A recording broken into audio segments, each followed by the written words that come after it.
Hi folks, welcome back to the Hoard. So there we are. What am I up to today? Let's see, I've told you guys several times what I want to do with this garage is I really want everything in here running. I want it running, and I want it running to the point where I could walk up to it, pull a string, kick it, or turn a key and have it fire right up. What seems to be next up in this whole situation is this guy. Let me just give my lens a quick wipe here, guys. You don't want to miss any of this. Okay, this thing is an old 200X. Might even be the first year of the 200X. Could you guys see that? It's a 1983, manufactured in, what is that, 1182. So she's an old timer. This bike, you know, every bike has a story. This was a Craigslist deal. I've had it, God, I've had it a long time. Probably I've had it over 5 years. Belonged to somebody's uncle who I think had it since new, and he gave it to his nephew who you know, got permission to sell it off, and he did sell it off. He tried to use it for deer hunting. That's why it's got this whole I don't know, 1, 2, you can see the rack. He tried to use it for deer hunting, and I guess it wasn't very good at that. If you guys are familiar with the 200X, the hand clutch, unless you have wide open areas of the woods, the hand clutch makes it a pest to drive in the woods. These things really like to go out and run and not just putter along in the woods. One of the reasons why I'm showing it to you now before I get it started, this thing hasn't been started in years, is because I want to pretend there was a guy who said he just got, I believe it was a 200S or a 185S.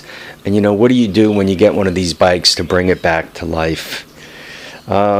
Personally, the first thing you always have to do is try to make sure it's going to roll, right? Let's assume you own it already, right?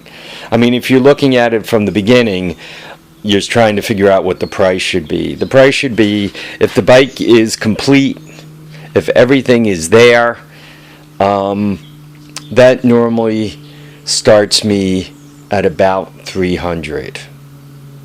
Then from there, it could go up or down. Are the plastics really in pretty decent shape? I'm thinking I might go up a little bit. These plastics, quite honestly, are in really, really nice shape. The headlights there, cosmetically, it's really, really in pretty good shape, except for a couple of cracks in the seat. So that 300, I'm thinking the number should go up. Do all the tires hold air?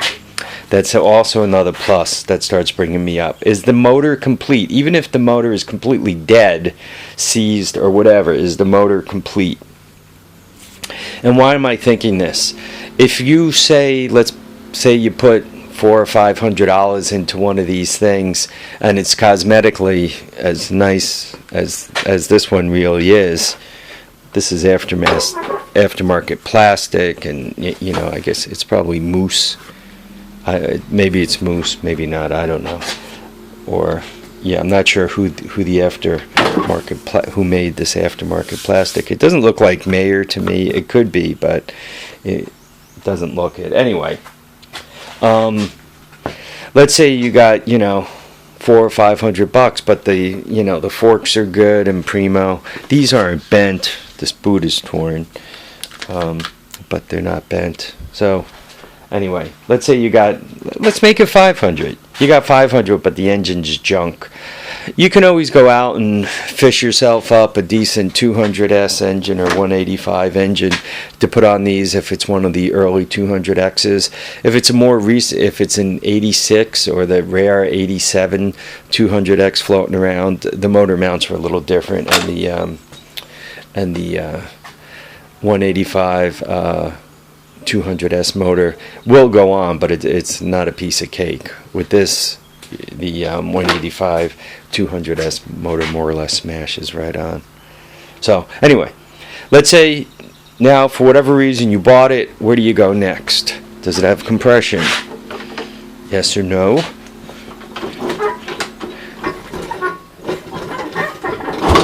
In this case, it's got plenty of compression. That's a plus, right? That starts making you think the valves and all that stuff is good. Is the shift lever decent? Is it welded on? I take off points or money if it's welded on. I take off points or money if it looks like it's dripping oil. I start thinking about taking off points depending on if the gas tank is trash or not, right? One of these guys in good running condition,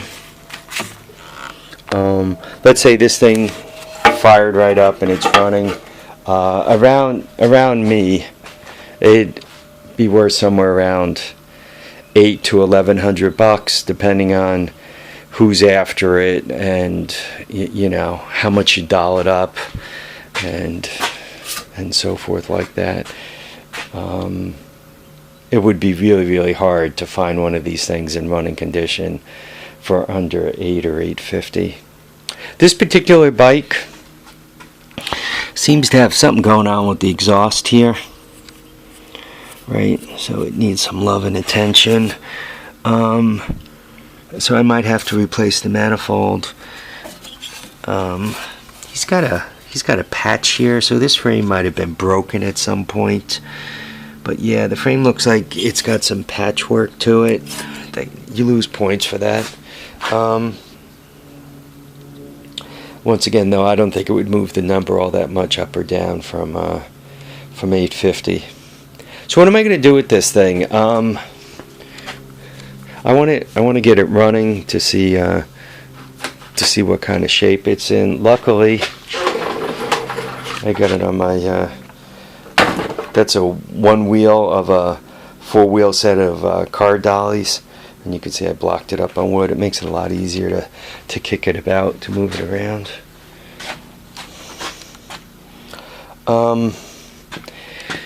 Luckily, the gas was turned off. That's a real nice plus. So I'm hoping the carburetor isn't completely screwed. I smelled the gas. Here, give it a whiff. Good, huh? The gas tank doesn't look horrible, but the gas definitely is, how does one say, rancid. So I'm gonna end up pulling the tank off and flushing it out and putting some fresh gas in there. I'm probably gonna put a splash of stabilizer and a splash of sea foam into it. Then I'm going to make sure it's got I'm going to put a filter on it and, you know, run a fresh gas line out. I'm sure that gas line is pretty brittle. And I'm going to feed it to the carb and I'm going to give it a few kicks and I'm going to hope for the best. Might even give it a hoot of ether after I give it a few kicks and make sure it's oiled up nice.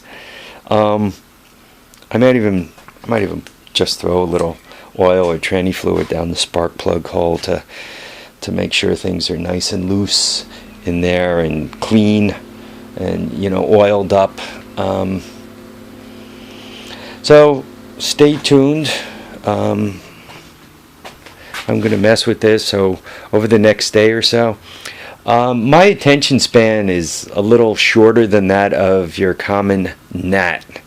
So I might be on this for an hour or two.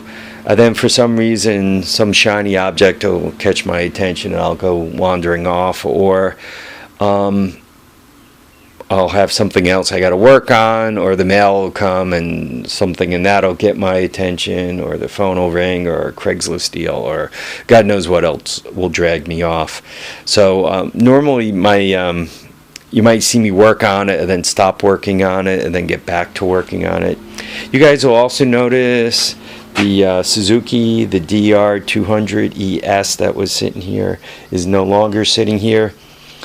I've decided to stuff that's getting ready to be sold off.